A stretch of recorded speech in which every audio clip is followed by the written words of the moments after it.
Tere! Mina olen Kadri Kalle, olen vabakutseline koolitaja ja keskkonnaaktivist ning selles lühiloengus räägin rohepesust ehk ökoeksitamisest. Kõigepealt peame korraga peatuma sellisele asjal nagu roheturundus.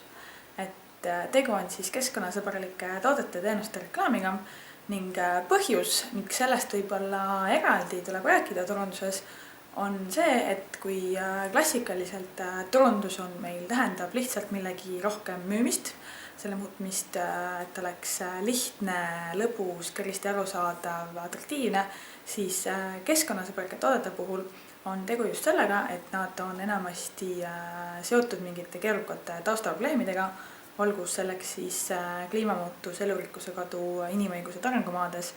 Need tooted ise on tihti kallimad, nad võivad näha välja ebatraditsioonilised, olla teistsuguse maitse tekstuuriga, täiesti teistsuguse toimemehhanismiga. Siinkohal on siis turunduse eesmärk tuua ka tarbijad võib-olla natuke nende mugavustsoonist välja, muuta nende tarbimisharjumusi ja luuagi täiesti uus turukeskkond teistsugustele toodetele. Üheks näiteks ja juurde saame siis ka tuua ühe Hispaania pitseria reklaami, nad toodavad oma pitsasid ainult mahetoorainest ning kasutavad taaskasutatud materjalidest pitsakarpe ning siin ongi visuaalselt on üks probleemi välja toodud väga lihtsalt, kus siis pitsalõigul on köötatud Amazonase vihmametsa. Rohepesuni jõuame me siin aga sellega, et kuna öko on trendikas ning keskkonnasõbralikkus on asi, mis tarbijate läheb korda, siis väga paljud ettevõtted on näinud seda kui niši, millele keskenduda ja mõnikord läheb roheturundus natuke üle käte ja muutubki rohepesuks. See tähendab seda, kui reklaamiga suurendatakse natukene seda reaalset tegevust, mis tehakse ja mõnikord võib-olla see asi ka siis täiesti tahtlik, kus ettevõte võib-olla tegeleb väga saastava tegevusega, kuid üritab siis selle tähelepanu kõrvale juhtida, tehes võib-olla ka midagi keskkonnasõbralikku, aga müües siis seda kui üleüldiselt rohelist tegevust. Tegemist on väga areneva valdkonnaga, kus uusi nippe ja võtteid tuleb pidevalt juurde, kuid üritan siis näidata teile mõned põhivõtted, mis võib-olla aitavad teinekord rohepesu märgata. Esimene neist on sõnade valik. Ehk siis ühelt poolt kasutatakse võib-olla hästi hägusaid ja ebamääraseid väljendeid. Looduslik on siin peamine näide, mida just kosmeetikatoodetes päris tihti kasutatakse. Me võime ka öelda, et raskemetallid ja mitmed kemikaalid on tegelikult looduslikku päritolu. See ei tähenda aga, et antud kontsentratsioonis nad võivad olla ka ohtlikud nii meie tervisele, kui põhjustada ka keskkonnareostust. Teine valdkond on siis, teine suund on, kui kasutatakse just hästi teaduslikku teksti, ehk siis jäetakse mulje, et tegu on võib-olla mingi teaduslikult testitud, kontrollitud kvaliteetse toorainega, aga tegelikult ainult siis aetakse tarbijad segadusse. Ja pildil on siis üks näide võib-olla just tahtmatust rohepesust, kuid eksitamine on see sellegi poolest. Kindlasti paljud teist on ka näinud siin kaubanduskeskustes on Eestis ka olemas Make-up Store, kes müüb siis erinevaid kosmeetikatooteid. Neil tuli üks kevad just välja kollektsioon nimega Organic. Organic sõnana enamasti kindlasti seostub just ju öko- ja mahetoodetega, kuid kui vaadata just siin sellel kollektsioonil, see ei olnud kuidagi seotud nende toodete koostisosadega, vaid oli lihtsalt viitas seda, et kollektsiooni värvid olid inspireeritud troopikataimedest ja lilledest, ehk siis oli mõnevõrra kokkuvõttes eksitav. Teine valdkond on peidetud kompromissid, ehk siis ongi just see, kui tehakse midagi väikest keskkonna heaks, muudetakse midagi keskkonnasõbralikumaks, aga mitte kogu tootmisprotsessis, vaid ainult väikses osas. Siin võib näite tuua siis H&M-ist, mida on ka kindlasti paljud teist teavad, on isegi ostmas käinud H&M-i riideid.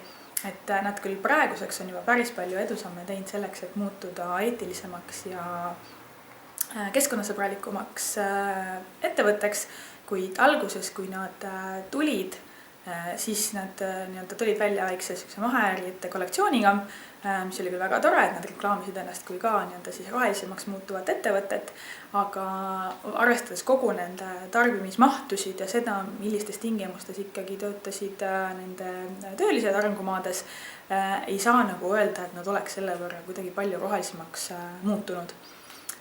Teine suund on siis siin see, kui ongi mingi teatud tootegrupp, mis on väga saastav ja kui siis üks ettevõte selles valdkonnas võib-olla teeb midagi natukene paremini ja reklaamib ennast seega kui palju rohelisemat, kuigi reaalsuses võib olla lihtsalt see, et nad on lihtsalt veidikene vähem keskkonnavaenulikud. Et siin näide on siis Shell, mis on tuntud naftagigant ja kes väga paljuski jätkuvalt naftat puurides tekitab reostust erinevates maailmajagudes ja korralt tekitab kohalike inimestele palju probleeme, et ka nemad on ennast tihti reklaaminud kui taastuenergiasse panustajat ja taastuenergeetikat arendavat ettevõtet, kuigi potentsiaalselt on see lihtsalt nii väike osa nende kogu tegevusest ja kogu sellest saastest, mida nad seal toodavad, et rohelisusest siin tegelikult rääkida ei saa. Kolmas valdkond on siis tõendite puudumine või siis ka mõnel juhul puhas valetamine, kui ettevõte siis ütleb mingeid väiteid, mis tegelikult ei vasta üldse tõele, sellel ei ole võimalik kinnitust saada. Mõnikord ka disainiga antaksegi siis justkui jäetakse mulje, et on mingi ökomärgis tootele või et seal on mingi ökokinnitus või teatud koostised, mis on looduslikud, kuigi tegelikult seal on lihtsalt tõepõhi all puudub. Et siin on siis näide juures on USA pudeliveotootest Fitchist, kes oma reklaamis väitis, et nad vähendavad oma süsihappegaasi heidet. Uurides selgus aga, et see on mitte midagi, mida nad tegelikult tegid, vaid see oli nii-öelda mõte, mida nad tulevikus mõtlesid, et hakkavad tegema. Ja seega oli see täielik puhas vale ja nad isegi kaevati kohtusse sihukese eksitava reklaami eest. Neljas valdkond on siis visuaal ja pildid, ehk siis alates sellest, et roheline värv, mis alateaduslikult meil juba tekitab nii-öelda seose loodusega, kasutatakse siis erinevaid lilliliblikaid ja taimi, mis tekitavad nii-öelda näiliku tunde keskkonnasõbralikkusest. Et põhimõtteliselt võib siia juurde võtta näidetena ka erinevad pesupulbrid ja nõudepesuvahendid, kus siis tihti räägitakse looduslikest lõhnadest, ekstraktidest, kuigi enamasti on tegu siiski suht kangete kemikaalidega, mis ka otseselt võivad loodust reostada. Ja viimane valdkond on siis ebaolulisus, ehk kui mingi tegevuse toote reklaamis kasutatakse väiteid, mis tegelikult ei seostu konkreetse tegevusega, et siin on siis näide tuumajaamast, kus juures on slogan puhas õhk päästab elusid, mis on iseenesest tõsi, kuid keegelt ei seotu kuidagi tuumajaama enda keskkonnamõjudega ja võtab tähelepanu ära sealselt problemaatikalt. Ja teine suund on siis see, kui tuuakse nii-öelda erilisena välja mingeid tegevusi, mis on tegelikult juba seadustega reguleeritud, et näiteks siis CFC-d või freoonid külmkappides, et neid niikuinii ei tohi kasutada ja ei ole siin tegu siis nii-öelda ettevõtte enda sooviga muutuda rohelisemaks, vaid lihtsalt seaduste täitmine.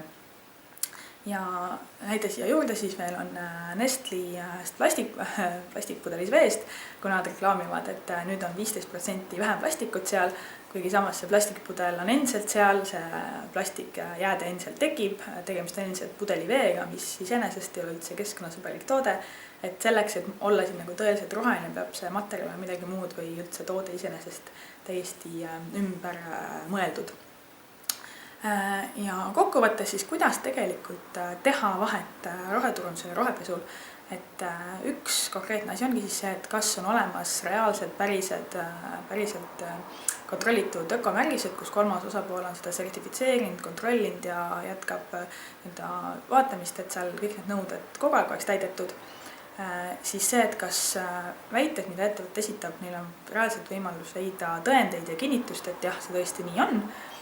Milline on ettevõtte enda suhtumine, kas nad on avatud ja ausad selles suhtes, mida nad juba teinud on ja kus on ka väljakutsed ja mida teha tuleb. Kas nad on orienteeritud kogu protsessile terviklikult, kas neil keskenduvad ainult ühele väiksele osale tootest või nad vaatavad kogu tootmisprotsessi alates siis sellest, kus kohad see tooraine on pärit, kuidas on transporditud, millised on tööliste tingimused, mis saab sellest tootest, sellest pakendist pärast, kas neil on olemas keskkonnapoliitika, kas nad tervikuna tahavad muutuda keskkonnasõbralikumaks, millised on ka võib-olla viited teistelt neutraalsetelt organisatsioonidelt nende tegevusele, milline on nende suhtumine tarbijatesse, kas nad võtavad hea meelega vastu tagasisidet, kas nad käituvad vastavalt tagasisidele, kas nad on sõbralikud oma tarbijate suhtes ning lõpuks ei tohi ka ära unustada, et mõnikord see piir võibki olla väga hägune, kus läheb roheturundusele rohepesuks ja kas tegu on siira sooviga muuta oma tootmisprotsessi paremaks või tahetakse ainult petta natuke tarbijaid, et oleks rohkem kliente.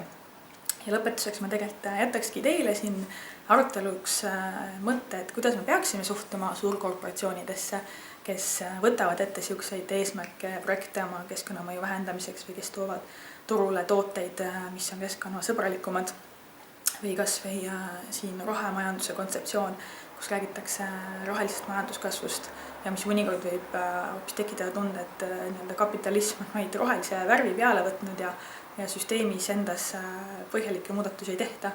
Et kas me peaksime tervitama neid algatusi ja edusamme, esimesi samme rohelisuse suunas ja olema õnnelikud selle üle või suhtuma jätkuvalt kriitiliselt ning nõudma ettevõtetelt rohkem ja mitte kõik uskuma, mida meile öeldakse.